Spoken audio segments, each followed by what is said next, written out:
kami melihat tidak kooperatifnya ya dari kedua tersangka sampai dengan pemanggilan hari ini.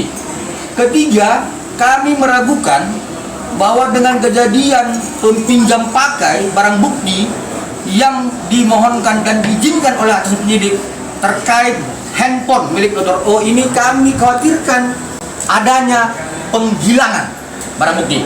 Ya, terhadap itu maka teman-teman media harus paham dari unsur subjektif yang diatur dalam pasal 21 ayat 1 KUHP sudah terpenuhi menjadi unsur objektif, maka ini harus ditahan. Ya. Yang kedua, unsur objektif yang terkait di dalam pasal 21 ayat 4 disebutkan dengan ancaman di atas 5 tahun, ini juga sudah terpenuhi.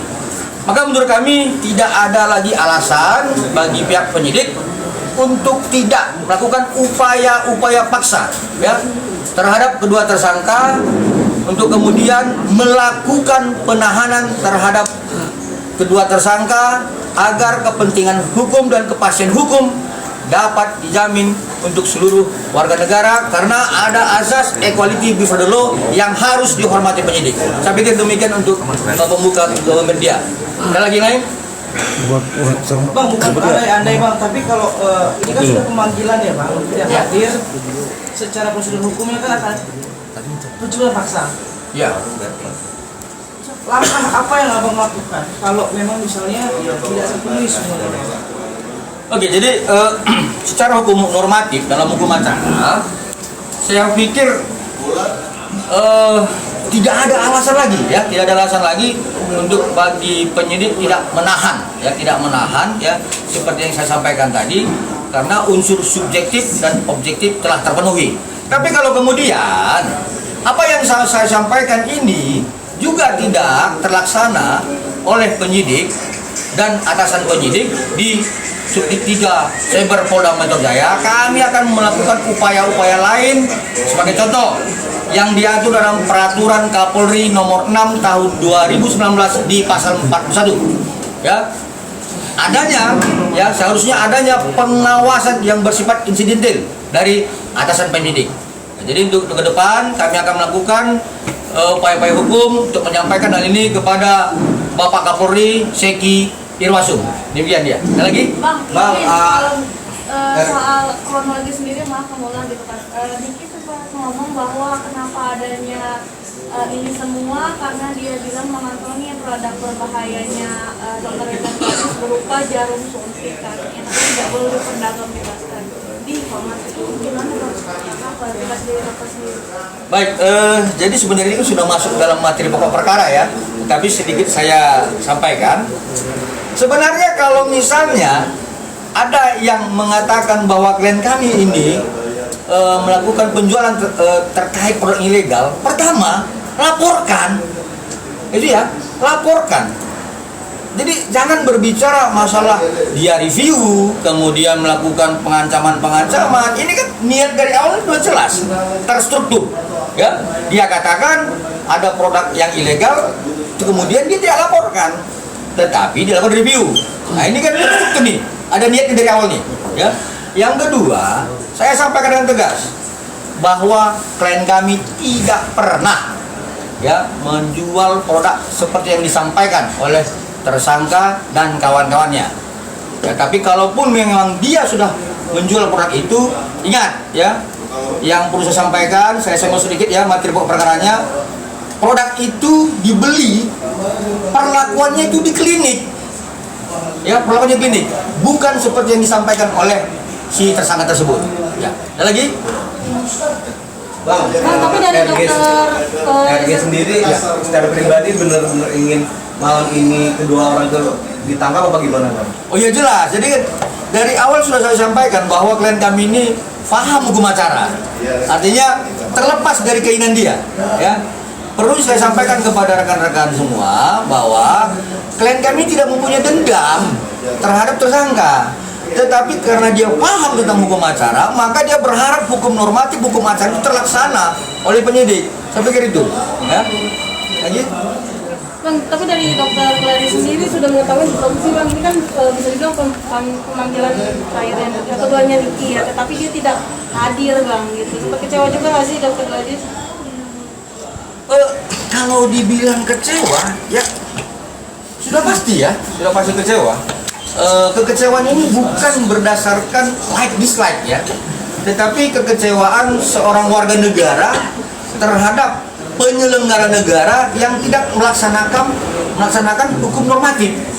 Ya, jadi KNTM ini kan saya harus sampaikan berulang kepada rekan media bahwa beliau ini paham hukum acara. Jadi kekecewaan dia terhadap penyelenggara negara yang tidak melaksanakan hukum acara. Ini kan pengangkangan terhadap konstitusi. Saya pikir itu ya, secara pribadi dia tidak dendam. Lagi? Itu soal produk itu memang bukan jual bersama, tapi kalau mau melakukannya tindakan harus Ya, kuncinya begini ya. Ini saya masih sedikit ya.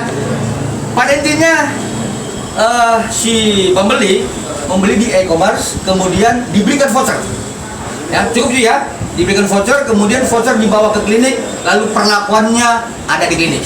Ya, jangan diperpanjang. Nanti saya masuk dalam materi perkara nih. Nanti penyidik ini agak marah sama saya nih. Oke, yang lain? Bang, kalau dokter Reza Gadis sendiri menuntut untuk NM ditahan dan satunya lagi atau uang yang 4M itu dikembalikan bang, atau seperti apa? Oke, jadi kembali lagi kepada klien kami paham hukum acara ya. Jadi ini bukan soal uangnya atau yang lainnya, bukan. Tetapi ada unsur pemaksaan, kemudian adanya unsur yang terstruktur terhadap perbuatan melawan hukum dengan narasi overclaim dan pembohongan publik. Ini yang sebenarnya klien kami ingin ini tidak terjadi lagi ke depan. Ya, bukan soal yang disampaikan oleh ya masyarakat di media sosial, bukan seperti itu. Ya, saya pikir perlu saya pertegas kembali bahwa klien kami ini tetap berharap agar huru hara ini dapat segera berhenti dengan melaporkan para tersangka ini kepada pihak penyidik di Polda Metro Jaya. Saya pikir itu. Oke bang, Berarti RG sendiri nggak mengharapkan uangnya kembali bang ya? Dengan kata lain. Kalau saya pribadi ya saya perlu dong kan. Tetapi kalau klien kami ini kan tetap mengacu kepada hukum acara. Soal itu biar nanti upaya-upaya hukum lainnya kami lakukan seperti gugatan perdata dan sebagainya. Seperti itu. Bang, kembali untuk 4M atau lebih bang, karena kan pasti banyak kerugian kan dari dampak yang dilakukan oleh NM sendiri. Ya, secara tidak pidananya, dugaan tidak pidananya itu jelas yang sebagaimana disampaikan oleh Humas Polda Metro Jaya itu sebesar 4M. Tetapi kerugian material dan imaterial yang lainnya itu pasti lebih. Nanti kan upayakan dalam gugatan perdata. Ya. Bang, balik lagi bang, kronologinya sendiri kan ketika Bang Fahmi itu berstatement jika awalnya tektokannya hanya IM dan RG. Nah, tidak mengenal sosok RG, NM sendiri. Gimana nih bang, memangkah dari awal memang tektokannya sama IM, baru kemudian ke NM atau seperti apa sih bang? Ya, jadi memang rekan-rekan media ini kan wah kali masuk dalamnya. Tapi saya senggol-senggol ya. Sebenarnya peristiwanya itu ada 4 peristiwa hukum. 1 tertanggal 27 Oktober. Ya, ini peran utamanya adalah Dr. O. Oke. Kemudian peristiwa 13 November. Ya, terlibatnya tersangka dengan inisial IM. Ya. Kemudian peristiwa tanggal 14 terjadinya peristiwa transaksi dan pemberian. Oke, kemudian peristiwa tanggal 27 November itu terkait Dr. S. Ya, jadi saya tidak masuk terlampau dalam. Inilah 4 peristiwa yang kemudian harus dikaitkan oleh penyidik untuk ya kembali saya beri tambahan ya. Sebenarnya saya juga sebagai penasihat hukum dari klien kami keberatan terhadap hanya ditetapkannya 2 tersangka seperti itu. Ya. Jadi seharusnya dengan 4 peristiwa yang sudah disampaikan oleh klien kami dalam berita acara pemeriksaan dan klarifikasi dan berita acara tambahan lanjutan setelah para tersangka dan terlapor yang lainnya diperiksa, klien kami diperiksa lagi. Ya, saat itu saya juga curiga ini ada apa gitu. Tetapi klien kami menyampaikan dengan peristiwa yang sebenarnya dan kami beranggapan ya harus tidak boleh 2 tersangka di situ. Karena ada 4 peristiwa. Itu tadi. Demikian ya. Bang, berarti ini sekali lagi bukan dalam waktu yang cukup singkat ya, Bang? Dimulai dari November berarti ya? Oktober. Sorry, Oktober. Ya, Oktober. Oktober. Dimulai dari Oktober sampai November. 13 November. November, Desember, Januari, Februari. 5 bulan, 4 bulan ya, Bang?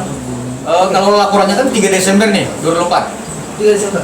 Kan karena kan banyak begini, banyak bilang, kok giliran yang ini cepet banget sih naiknya statusnya segala macam gitu kan? Kalau sesuai dengan ketentuan hukum, langkahnya seperti apa? Atau memang cukup dua alat bukti atau segala macam itu? Oke, baik. Jadi saya sampaikan kepada rekan-rekan media, banyak memang laporan masyarakat ya, lapor dugaan pidana ini prosesnya lambat. Ya, banyak seperti itu. Tapi ya saya harus sampaikan bahwa mungkin alat bukti dan barang bukti yang disampaikan oleh pelapor itu sifatnya kabur, ya, Excalibur ya. Tetapi klien kami ini menyampaikan barang buktinya sebagaimana pasal 39 KUHP itu dengan terang benderang. Ya, kemarin Humas Polda Metro Jaya kan sudah sampaikan ada 9 barang bukti. Ya, hasil tangkapan layar percakapan ya, kemudian hasil rekaman dan sebagainya. Nah, 9 barang bukti ini kalau dalam pasal 184 KUHP itu dimasukkan ya, di-compare dia. Ketika ini sudah terpenuhi minimal 2 alat bukti, maka penyidik dapat menetapkan tersangka. Seperti itu. Jadi mulai tanggal 3 Desember kita buat laporan, kemudian tanggal 30 Desember itu kami menerima SPDP dan SP2HP bahwa sudah dilakukan gelar perkara dan dinaikkan statusnya dalam tingkat sidik. Itu 30 Desember, berarti 27 hari ya. Artinya barang bukti yang terang benderang yang dikatakan Humas Polda Metro Jaya ada 9 barang bukti itu dalam waktu 27 hari divalidasi.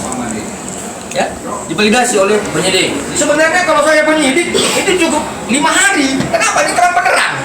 Tetapi ya sudahlah, ini penyidik saat itu kan ingin bahwa ini tidak ada upaya-upaya hukum prapit atau upaya hukum perawan yang lain dari ya tersangka yang akan ditetapkan dalam gelar perkara, seperti itu dia. Nah, kemudian tanggal 30 Desember setelah kami menerima SPDP dan SP2HP, lalu 1 bulan kemudian dilakukan gelar perkara ya beberapa waktu yang lalu. Nah, ini kan sudah 1 bulan lebih. Nah, kalau banyak ada yang menyampaikan ini terlampau cepat dan sebagainya, saya pikir itu yang tidak paham hukum acara itu. Ya, yang pasti adalah alat bukti, barang bukti yang kami sampaikan itu terang benderang, kemudian divalidasi dalam proses lidik menjadi alat bukti yang sangat terang benderang. Demikian. Bang, terakhir kalau saya Diki tetap foto bahwa itu tidak ditemukan karena namanya negosiasi endorsement. Begini, jadi begini contoh ya. Saya selama ini saya gaptek terhadap medsos ya. Tapi saya upayakan menceritakan dalam sebuah konten TikTok saya. Contoh begini, ada maling di rumah tetangga kalian. Kemudian kalian melihat, pertanyaannya, apakah kalian videokan maling itu?